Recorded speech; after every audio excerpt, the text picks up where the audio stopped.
युद्ध करे बिना पांडवों को कैसे परास्त किया जा सकता है? ऐसा कौन सा मार्ग है? मार्ग है, उन्हें भान भी नहीं होगा और उनका अस्तित्व सदैव के लिए मिट जाएगा।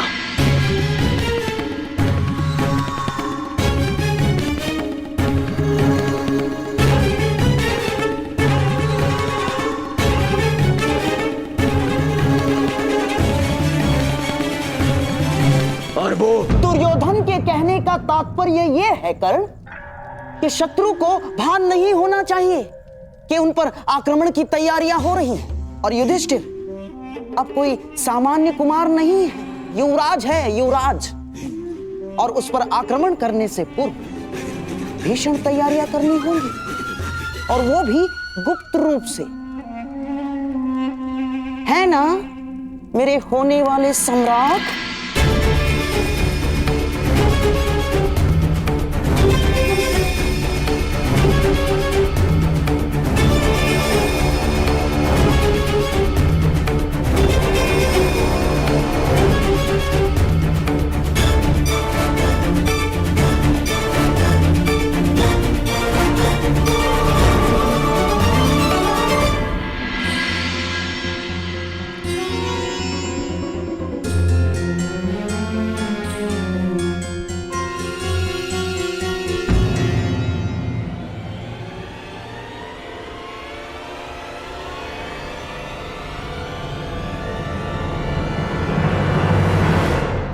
गुप्त रूप से क्यों?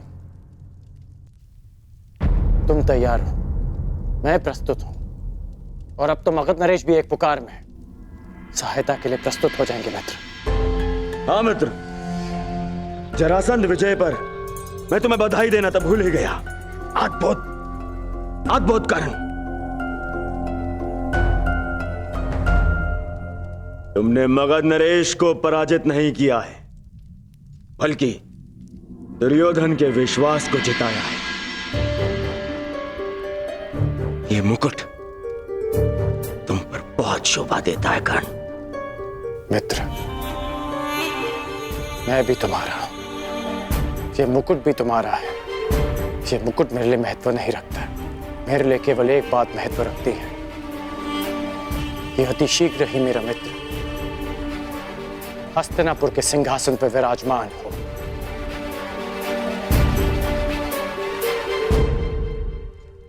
महाराज कुमार की जय हो। भूगत ग्राम में विकट समस्याएं आ गई हैं। वहां पर अंगराज की उपस्थिति तुरंत आवश्यक है। आज्ञा दीजिए मित्र,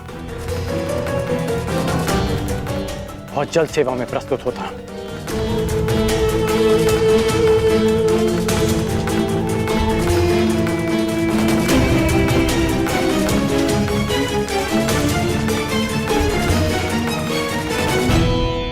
क्या बात है मामा, क्यों रोका मुझे आपने? क्या आपको कर्ण की मित्रता और निष्ठा पर संदेह है? ना ना ना ना ना ना, कर्ण की निष्ठा पर मुझे कतई संदेह नहीं ना, परंतु उचित और अनुचित को लेकर उसके विश्वास पर भी संदेह नहीं। समझ गए? और हां, कर्ण को हम बुलाएंगे, अवश्य बुलाएंगे, किंतु तब जब हमें एक योद्धा की आवश्यकता होगी। हाँ, कर्ण केवल एक युद्ध का पासा है दुर्योधन, केवल युद्ध का पासा। षड्यंत्र के चौपट में उसका कोई स्थान नहीं ना, इसीलिए उसे इस योजना से दूर रखना ही श्रेयस्कर होगा। समझ गए? वाह वाह वाह।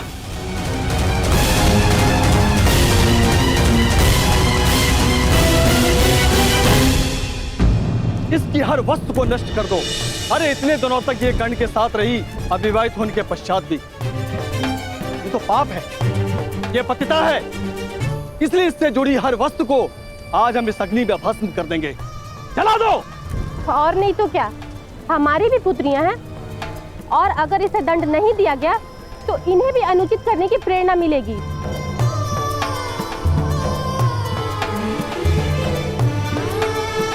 पिताश्री, आप कुछ कहते क्यों नहीं?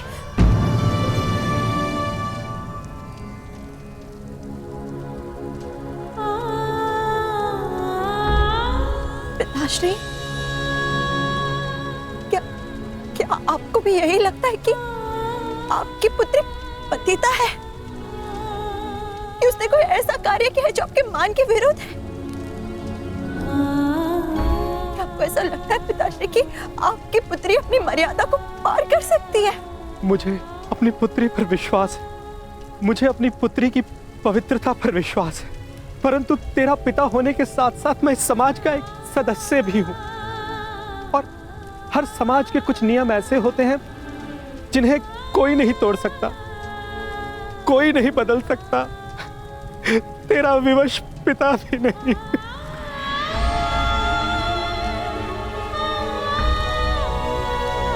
जला दो इसकी सारी वस्तुओं को और इसे इस भुगत ग्राम से बाहर निकाल दो। यहां पर इसके लिए कोई स्थान नहीं है।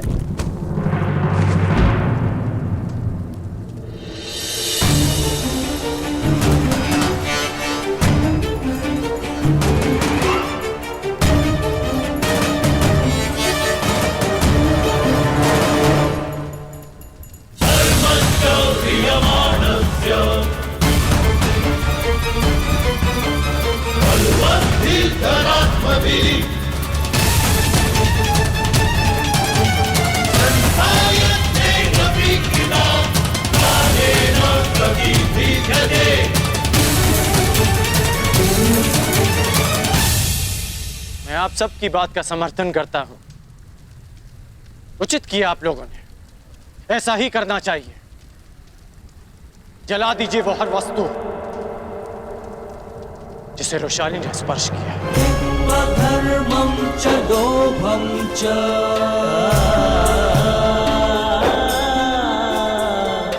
मोहं च भ्रमस्थितः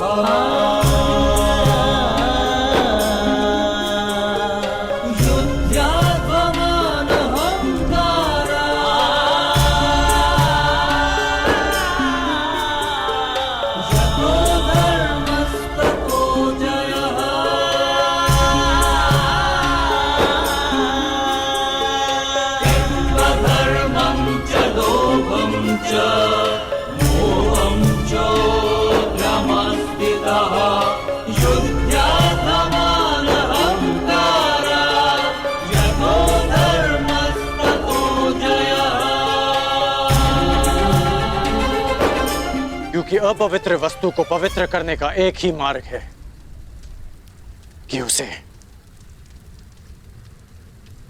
पवित्र अग्नि में समर्पित कर देना चाहिए।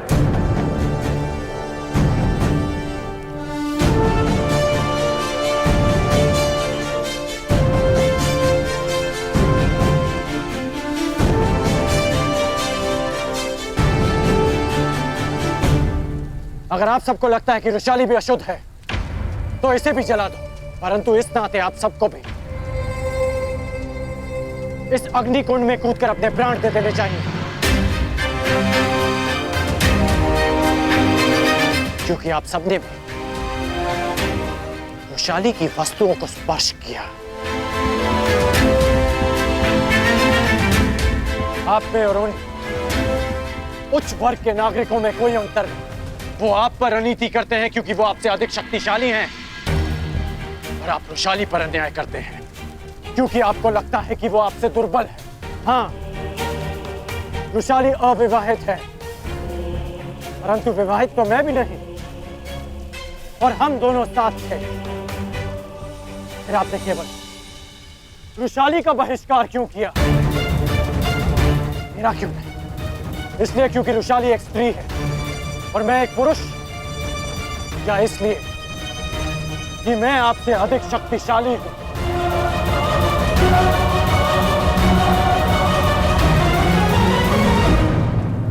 आपने कहा था कि आपकी भी पुत्रियां हैं, फिर आप ऐसे कैसे कर सकती हैं? मुगत ग्राम की हर पुत्री को वृषाली से प्रेरणा लेनी चाहिए कि उसने हम जैसों के उत्थान के लिए, हमारे सम्मान के लिए इस संघर्ष में हमारा साथ दिया।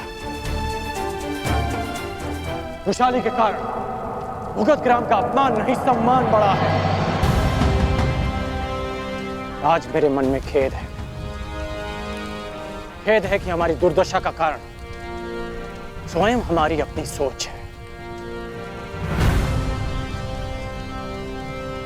ठीक कहा आपने, ठीक कहा कि यह स्थान वृषाली के लिए नहीं, क्योंकि उसमें और आप में बहुत अंतर है। जब भी आपको देखता हूं तो मन धुतकारता है कि मैं किसके लिए संघर्ष कर रहा हूं,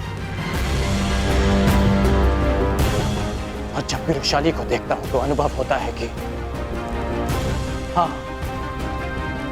मुझे उसके लिए संघर्ष करना है।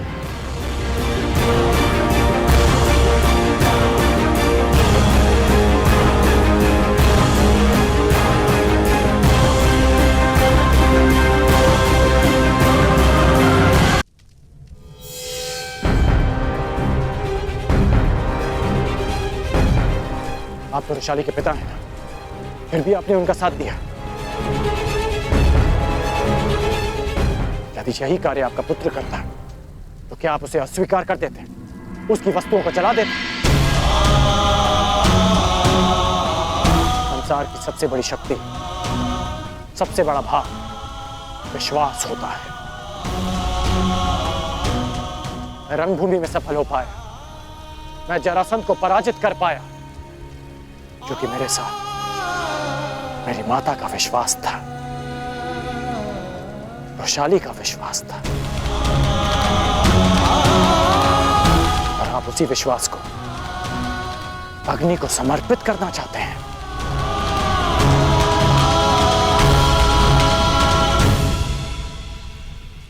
मुझे वृषाली पर विश्वास है,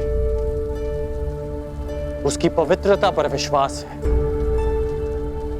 उसकी महानता पर विश्वास है।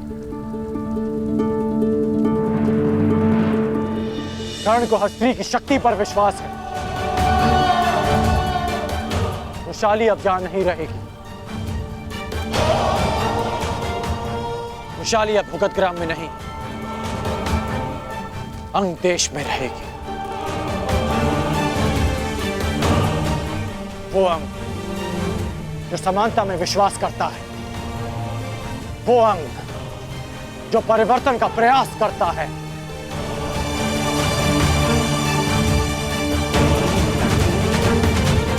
मन तुम्हारा स्वागत करता है वृषाली।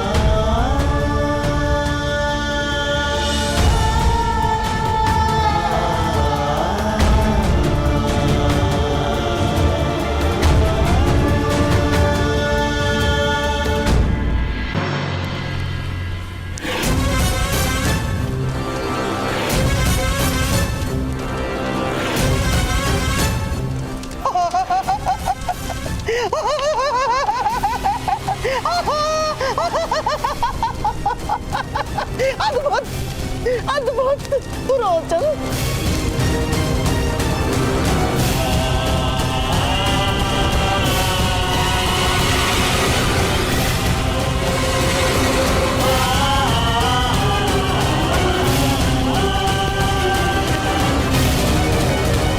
अद्भुत रोचन, अद्भुत।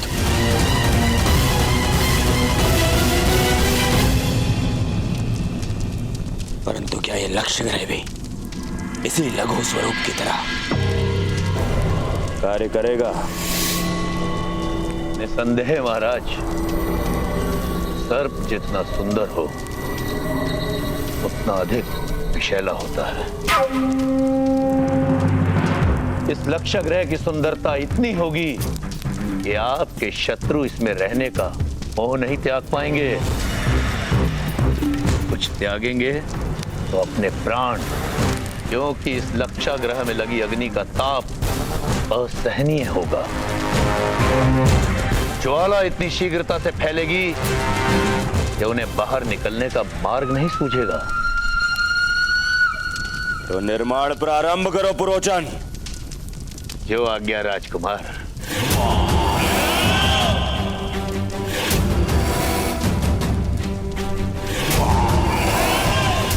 मामा, यहाँ भवन का निर्माण पूर्ण होगा। वहां पांडवों के निर्माण की तैयारी। सत्य वचन मेरे होने वाले सम्राट, सत्य वचन। परंतु जब तक पुरोचन भवन बनाएगा, तब तक क्या तुम स्वप्नों में ही व्यंजन पकाते और चखते रहोगे?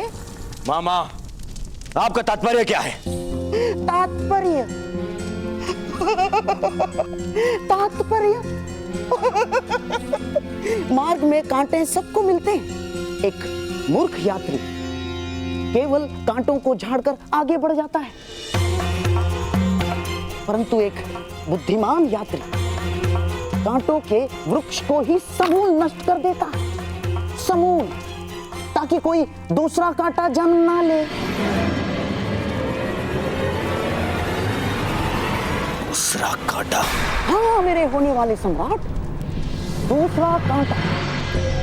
मान लो ईश्वर की कृपा या नियति के पक्षपात के कारण पांडव लाक्षागृह से बच निकले तो?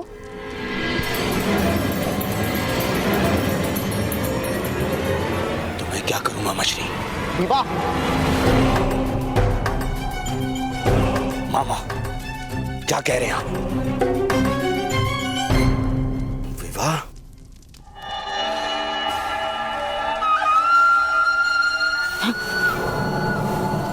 विवाह, और वो भी युधिष्ठिर से पहले, ताकि कुरुवंश की अगली पीढ़ी में ज्येष्ठ पुत्र तुम्हारा ही हो। सोचो, यदि तुम्हारा जन्म पहले हुआ होता तो उत्तराधिकार में पांडवों का पक्ष शून्य होता। शून्य। पांडव नामक कांटे के वृक्ष से अगला शूल तुम्हें न चुभ जाए, इसलिए युधिष्ठिर से पहले तुम्हें विवाह करना ही होगा।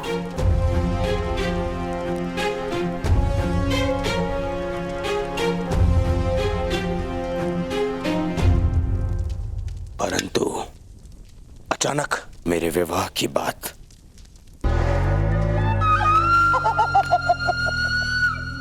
मामाश्री, राजनीति की चौसर पर अंतिम चाल क्या होगी, ये पहली चाल चलने से पूर्व ही सोच लेना चाहिए दुर्योधन।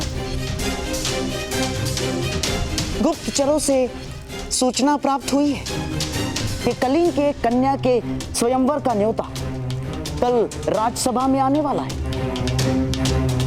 और कलिंगवासी युद्ध कौशल के लिए विख्यात है। सोचो सोचो मेरे होने वाले सम्राट, सोचो। ऐसे कुल का जामाता कोई बनेगा तो उसकी शक्ति अपने आप ही बढ़ जाएगी, और युवराज होने के नाते युधिष्ठिर को स्वयंवर में जाने को कहा जाएगा। ऐसे में तुम्हें क्या करना है, ये तुम भली भांति जानते हो मेरे होने वाले सम्राट।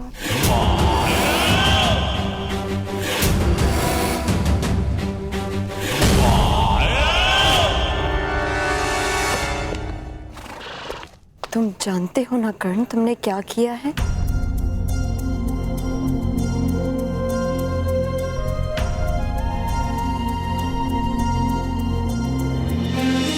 अग्नि को साक्षी मानकर तुम मुझे मेरे घर से अपने घर ले जा रहे हो।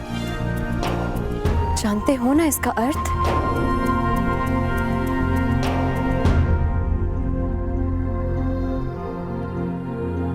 क्या तुम सच में मुझसे विवाह करोगे?